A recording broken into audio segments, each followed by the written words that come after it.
moving on to chapter 4, which is titled the Via Negativa. And this is a pretty cool term, actually. It's like a way in which the knowledge of God is understood to be attainable only in terms of negation, right? So you're kind of getting at what God is by saying what he is not. So God is not this, God is not that.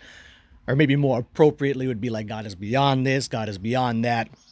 And with that type of inquiry, you can kind of get to an understanding of what God is.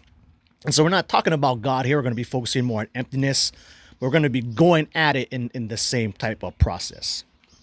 So we've already established that emptiness, right? It's not being reactive. It's not grasping things. It's not contracting around your thoughts. It's also not a state of apathy. It's not a state of oblivion. It's not the complete annihilation of everything, right? It's not nothingness.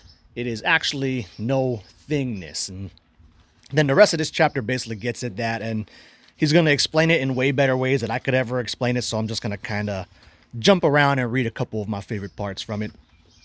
So here he's talking about meteorology, or like the weather, and how that's analogous to how like reality manifests. The nearly infinite causes and conditions that create weather systems are analogous to the way all of reality manifests. The weather happening outside is the fleeting product of patterns in constant flux, generated by a vast nexus of pressure systems.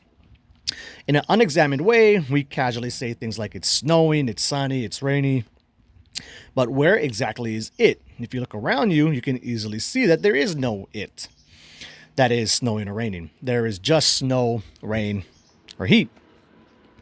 In the same way, you casually say things like, I'm sad, I'm angry, I'm happy, whatever, right? Or any other of the 100 ways you describe the weather of your experience. But where exactly is the I? And then that's a very classic like meditation type thing to do, and can be pretty powerful. Then a bit later, he's talking about, again, looking for the self. Where exactly is that? Is the self your body? If so, how many limbs or body parts have to be removed before it's no longer you? When you eat an apple, at what point does the apple become you? When you shit the apple out, right? When you excrete the apple, at what point is it no longer you? When does air become breath and breath become air? How about your thoughts and emotions? Are your thoughts and emotions yourself? If so, which ones? Just like an apple, when does that thought or emotion become you? Who or what or where are you? Exactly. Then it also kind of goes into how we're basically like trapped in this world of labels and, with our language essentially. But the teachings on emptiness show us that in reality, there is no being, only becoming. There are no products, only processes. No nouns, only verbs. No things, only patterns. Being, products, nouns, things are all illusions. And then we'll cap it off with this. When you dice your way through the delusions of materialism, the Via Negativa has served its purpose and falls away like training wheels removed from a bike. Now you can ride into the direct experience of reality.